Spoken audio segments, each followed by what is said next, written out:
o coração de Dom Pedro foi tirado aqui da igreja da Lapa e levado ao Brasil para fazer uma exposição, porém com a condição mais ou menos que óbvia de que o Brasil teria que custear todos os gastos. Com mais 6 homens, eles pegam o coração e trocam o formol. Ele era um pouco doido realmente quando se tratava de morte. Pegou o feto da criança, colocou numa caixa e mandou por correio. Agora imagine uma cidade que ficou cercada por um ano sem ninguém poder entrar e ninguém poder sair. Foi isso que aconteceu quando Dom Pedro I esteve aqui no Porto. Lembra desse Dom Pedro I? Ele apareceu lá naquele filme Carlota Joaquina, era feito pelo Marcos Palmeira. Depois também na série O Quinto dos Infernos, ele foi interpretado pelo Marcos Pasquim, sempre sem camisa também.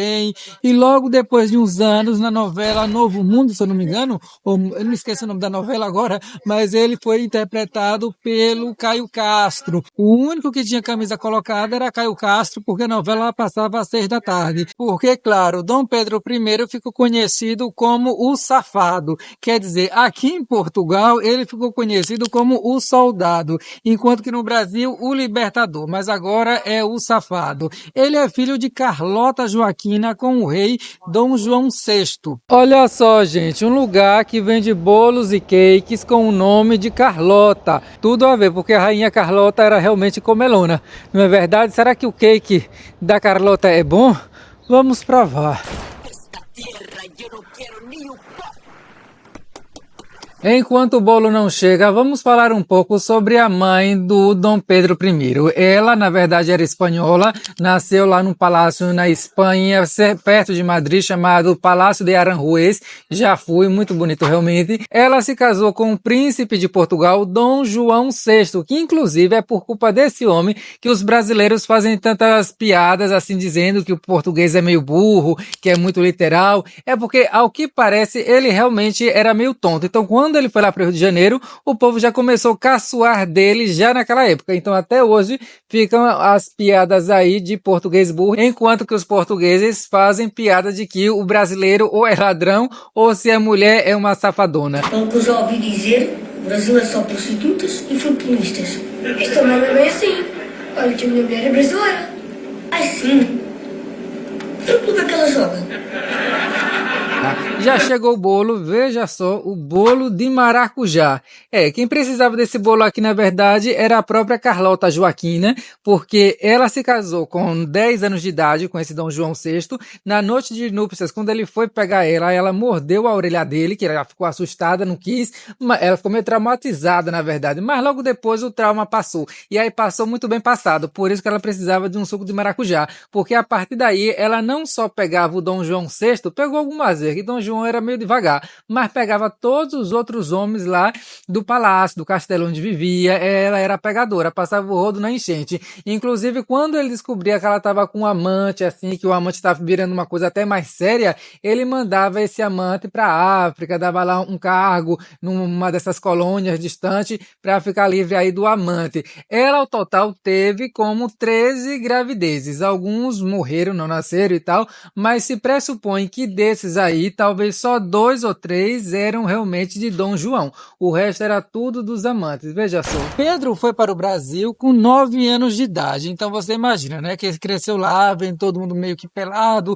curtia um montão. Em 1822, quando seus pais e irmãos voltaram a Portugal, ele ficou no Brasil e declarou a independência do Brasil. Em 1826, o pai dele morreu. Morreu como? Provavelmente matado pela Carlota Joaquina. E a mulher realmente era o cão.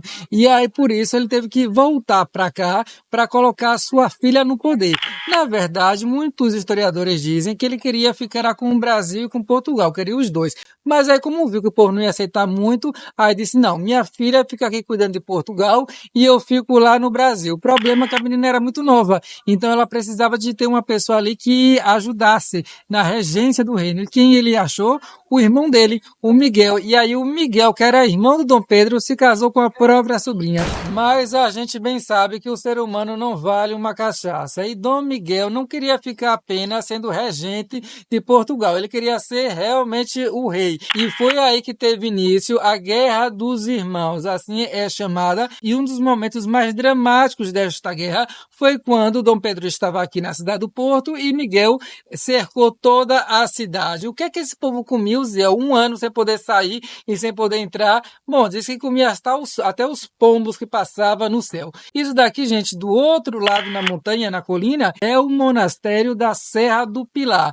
Ou seja, aí vivia os monges e tal. Porém, no tempo da guerra, este lugar serviu aí como uma fortaleza militar, um regimento. Então, a partir daqui, Dom Pedro com seus soldados conseguiam fazer com que Miguel não adentrasse a cidade. Quando tudo parecia perdido, o cerco se acabou e Dom Pedro foi para Lisboa ter as suas últimas batalhas com Miguel. Inclusive, na última batalha, ele foi ferido. É por isso que a estátua que tem do Dom Pedro aqui no Porto, ele montado em cima de um cavalo, a pata do cavalo está levantada, porque existe um código quando se trata de estátuas de cavalo com reis em cima, de que se a perna do cavalo estiver levantada, significa que ele foi ferido na última batalha, embora no caso do Dom Pedro, ele não morreu, simplesmente foi ferido, ele já estava bastante ruim também, vamos dizer a verdade. Outros símbolos da estátua é ele segurando aí a Constituição Liberal e também o cavalo, como se estivesse marchando para Lisboa,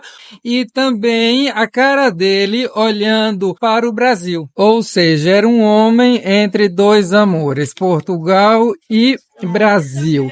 Vou agora desligar o celular porque a minha sorte aqui não está muito boa, posso cair nessa beleza de ladeira. Dom Pedro então ganhou a guerra no ano de 34, porém no ano seguinte ele voltou ao Brasil? Não voltou não, porque no ano seguinte ele morreu, né, 1835 com 36 anos.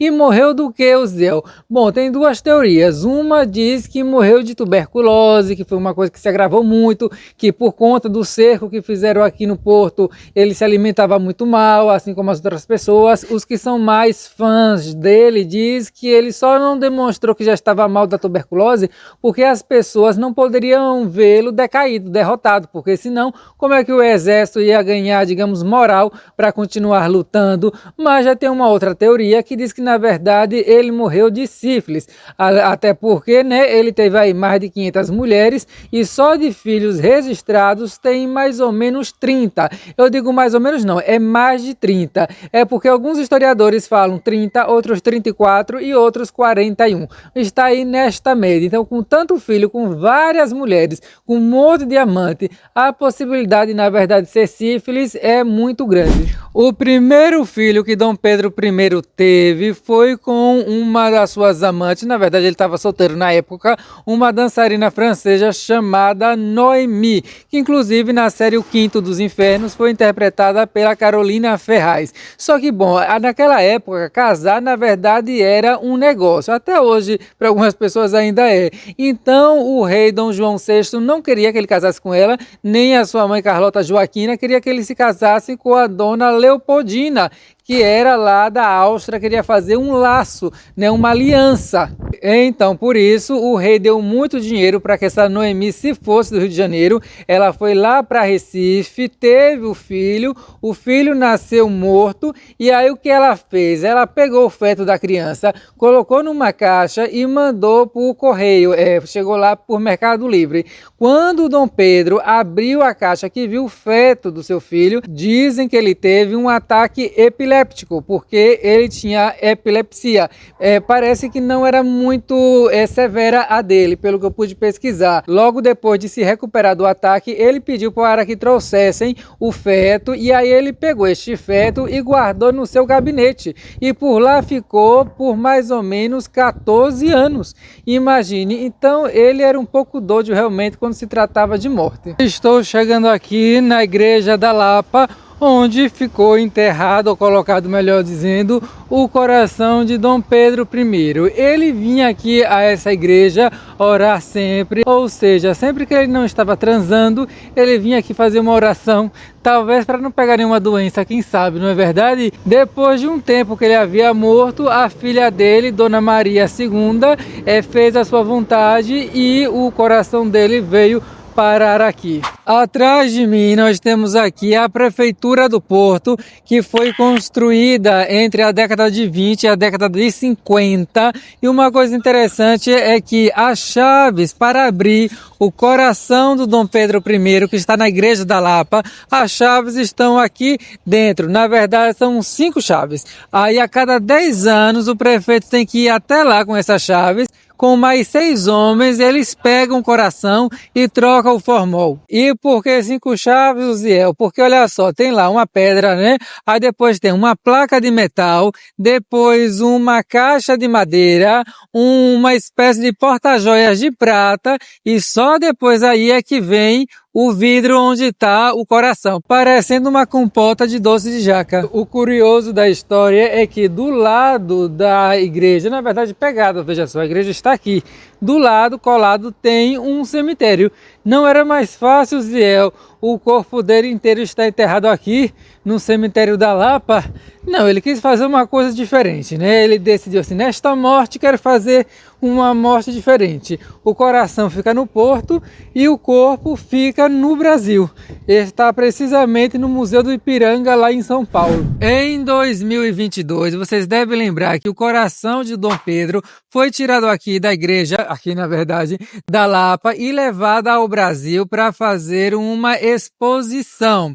Quem teve essa ideia, e aqui eu já faço um parêntese, por favor, não vamos politizar esse assunto. Você aqui factual, 100% imparcial, que é para não criar polêmica.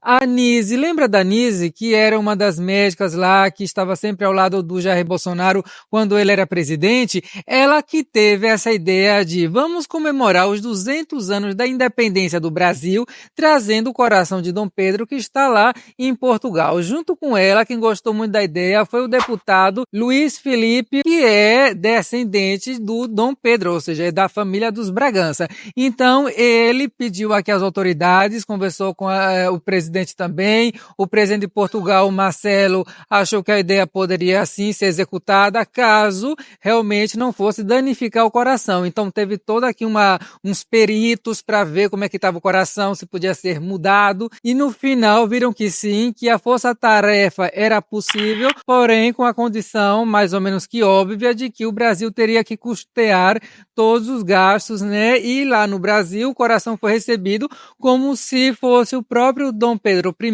vivo em carne e osso. Ele foi recebido lá com honras de Estado. Muita gente critica, muita gente acha que foi uma boa ideia. Aqui no Porto, pelo menos, eu lembro que no dia antes de o coração ir para o Brasil, eles também fizeram uma exposição, precisamente ali na própria Lapa. Então as pessoas que sabiam que poderiam ver o coração fizeram uma fila imensa lá por alguns dias para ver esse coração, que foi, voltou e outra vez está aí na Igreja da Lapa. O que é que você achou dessa ida do coração de Dom Pedro para o Brasil? Eu falei que não queria polemizar, mas já polemizando. Não, simplesmente você dá a sua opinião aí embaixo nos comentários e respeita a opinião do coleguinha. Diga também se você chegou a ver esse coração, ou aqui mesmo no Porto, ou lá no Brasil, ou se você é daqueles que acha que toda essa coisa é muito mórbida, você quer distância. Coloca aí embaixo nos comentários, se inscreva aqui no canal para não perder o próximo vídeo de história, dê o like e um grande abraço. Adeus, Aurélio.